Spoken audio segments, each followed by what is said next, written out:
Hi guys. ఈరోజు elimination ఎవరో already ఇప్పుడు బయటకు వచ్చేసింది. ఎలిమినేట్ అయింది వచ్చేసి రీతు చౌదరి.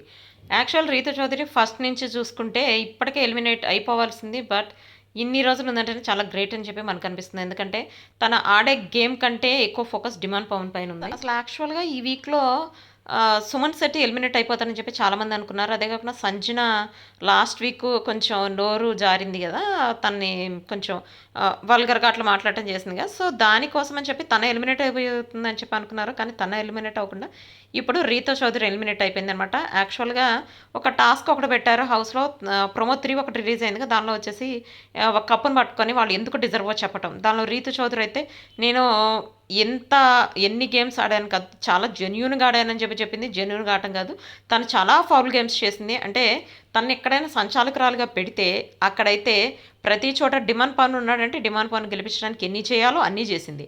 లాస్ట్ టైం ఒక టాస్క్లో భరణి గారిది 3 days బ్యాక్ ఒక టాస్క్లో భరణి గారిది తీసి దాచింది కదా రింగ్ కూడా. సో అదేమి అందరికీ నచ్చలేదనమాట ఆడియన్స్కి. అంటే నువ్వు ఆడి జెన్యూన్గా లేవు, నేను ఎందుకు వచ్చాను అని చెప్పి బయటేశారు. అంటే ఓట్లు తనకు పడలేదనమాట. యాక్చువల్ సుమన్ శెట్టికి చాలా తక్కువ ఓట్లు ఉన్నాయి. బట్ సుమన్ శెట్టిని మాత్రం బయట తీసుకురాలేదు, ఎందుకంటే తనకి నెగిటివ్ ఎక్కువైపోయిందని చెప్పి ఇంకా బయటికి తీసుకొచ్చేసారు. సో ఇది వచ్చేసి live update. See you next video. Bye.